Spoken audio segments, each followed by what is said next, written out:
They say time heals all wounds, and I for one believe in that sentiment.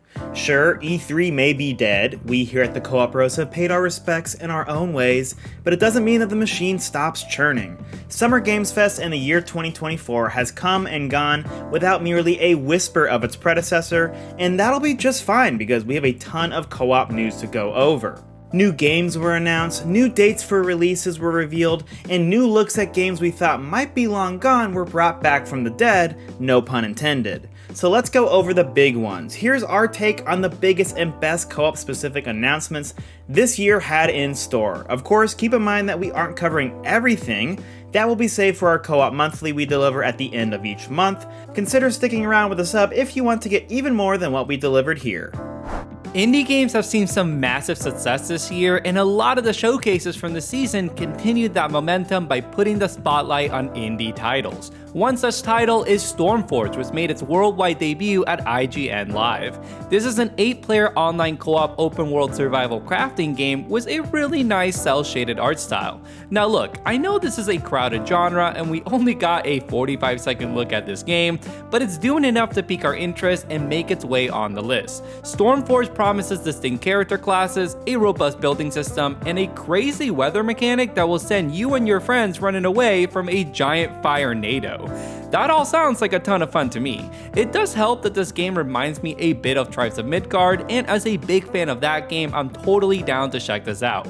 No release date was given, so be sure to wishlist Stormforge on Steam to keep up with any updates. Haunted Paws was announced during the OTK, or One True King Games Expo. It's a cozy co-op horror game where you and a friend play as two puppies trying to save their human from a haunted mansion. Think Luigi's Mansion, replace it with dogs, and you're starting to get it. Now if you're of the right mind like me, your first thought probably had to be, did he just say cozy horror game? Yes, I did, and I'm actually playing the music for you from the trailer right now so you can see that, yeah, the dogs are cute, but it does give off some pretty creepy vibes. It's also built from the ground up as a co-op title, so not only will it be both online and local, but the gameplay will be centered around working with your friends to solve puzzles and escape dangerous foes. Be sure to wishlist this one on Steam as it's a PC exclusive and has no current release date. If you've been keeping up with all the various showcases this season, I think it's fair to say that Xbox easily had the best showing of them all. Helping Team Green get that much needed W was the announcement of Gears of War E-Day. As two Sony ponies that have never played a Gears of War title, I gotta say I was pretty stoked for this reveal. Rather than being a direct sequel to 2019's Gears 5, this is an origin story set 14 years prior to the first game and taking us back to Emergence Day where it all began for Marcus and Dom.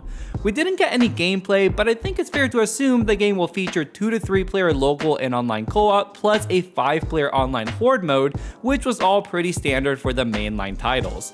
I've always wanted to get into this franchise, so I'm really excited for this ideal entry point. No release date was given, so hopefully we see a gameplay reveal by the end of the year. Watching Ballad of Antara for the first time, I just assumed I was watching some sort of action RPG Souls-like. Sure, it was weird that it looks like there are multiple playable characters, that would be new, but whatever. Then, like any good gamer boy, I checked over at the Sony blog for more information.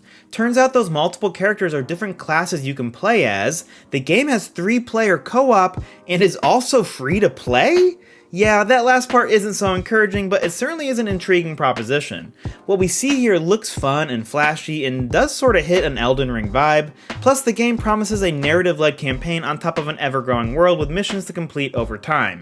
But the free-to-play just isn't matching up with what we're seeing. The big question will be how the monetization works as the game evolves, so we'll have to wait and learn more, and with the 2025 window attached, I'm sure we won't have to wait too long to see it again.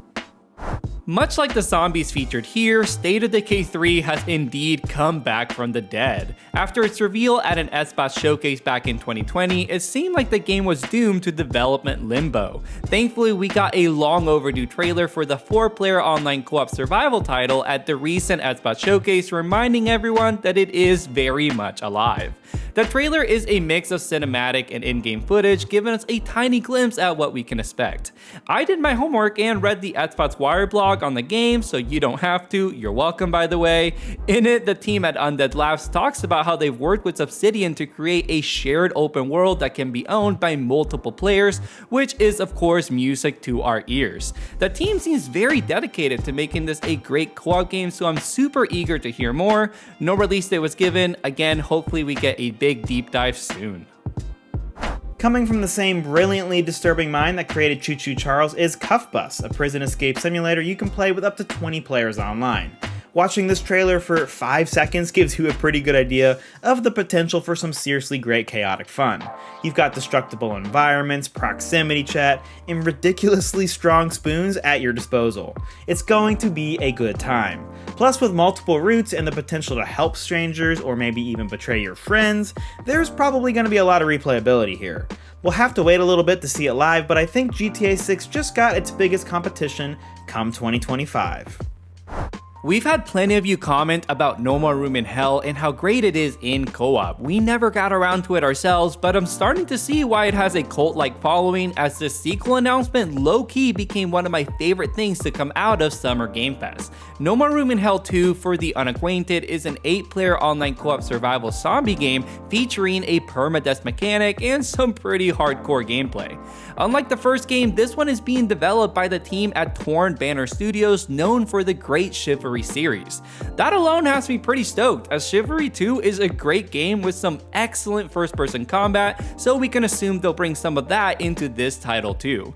There's a lot of other tidbits I could talk about, like how you spawn in different parts of the map or the mission structure, so I recommend you listen to the developer overview trailer that went up recently. All in all, this looks very much up our alley, and lucky for us, the game is launching onto early access this Halloween. A perfect release date if you ask me. Make sure you wishlist the title on Steam. Summer Games Fest proper show kicked off with one of the weirder collaborations we've seen in a while, LEGO Horizons Adventures. Now, questionable business decisions aside, the game looks like a lot of fun. It's an isometric LEGO game in the modern day, so it has beautiful environments and details, plus it's both online and local 2 players. The actual game looks like it could be very good, like the action looks fun, the boss looks like it has interesting mechanics, there's great customization, an interesting sense of humor, and you can even customize your hub world, which I really like that part.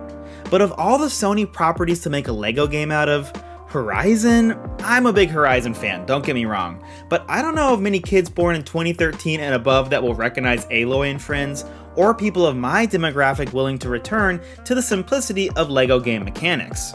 Still, with that consideration in mind, every time I re-watch the trailer, I think it looks fun, and sometimes that's all that matters. It's headed to PlayStation, PC, and surprisingly Switch this holiday season. As you can probably tell, it's been a much more low-key showcase season when compared to last year. But can we really be disappointed when we got our first real look at Monster Hunter Wilds? I mean, let's just roll some of this trailer, bro.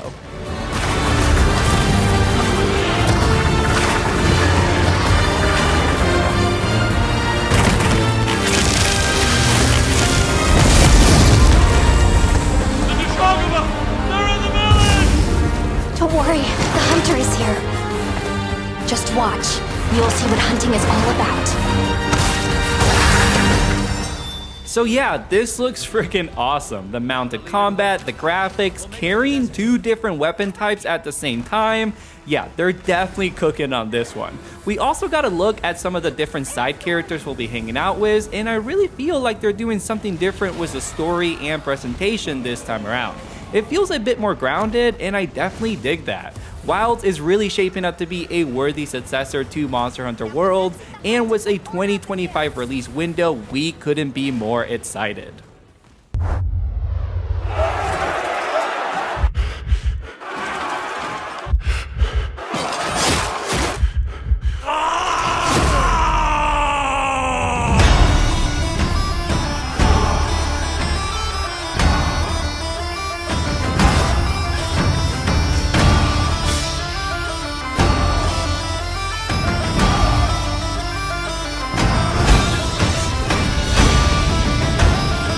This is Tears of Metal, a medieval hack-and-slash roguelike with 4-player online co-op brought to you by the indie team behind Bloodroot. The game describes its premise by saying you'll, and I quote here, carve through hordes of enemies to reclaim your island with the help of your formidable Scottish battalion. Put simply, it's the Braveheart simulator we all needed, but no one was smart enough to ask for. Sometimes the best announcements are exactly that. You don't need a flashy IP, you don't have any leaks, you have a small team with a small budget and a big dream, and we didn't see it coming at all. And now I'll be dreaming about this one until we hear more, so be sure to wishlist it on Steam, as it has no current release date or window. Before we wrap this up, I want to quickly highlight 5 more games that caught our eye, so consider this our honorable mentions. Frogon Encore is a really charming 3D platformer featuring a crunchy low-poly art style and 2-player local co-op. The game just looks super unique, so be sure to check out the demo on Steam if you're interested. It's actually coming out pretty soon, with the game hitting all consoles on June 25th. The OTK Games Expo honestly showed off a ton of great games, with one of those being Atomic Picnic. This is a 4-player online co-op roguelike shooter featuring some really fun character designs and abilities. I don't think I'll ever get tired of a good co-op roguelike, so I'll be keeping tabs on Atomic Picnic when it launches onto early access this September.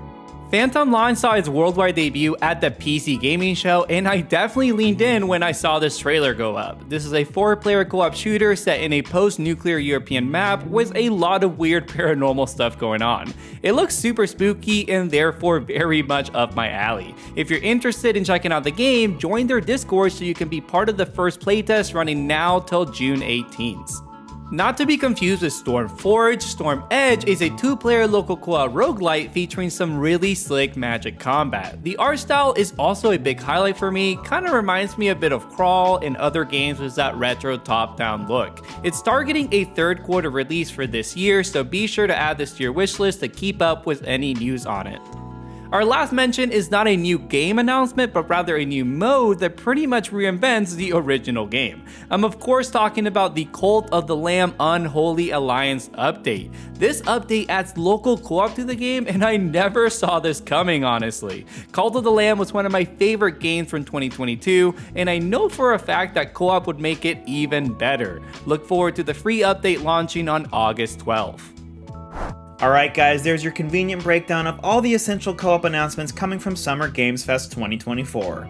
Remember to stick around with a sub if you want to hear every single detailed update and news release at the end of the month during our Co-op Monthly. We appreciate you all, especially our patrons, shout out to them, and we'll catch you next time on another episode of the Co-op Bros.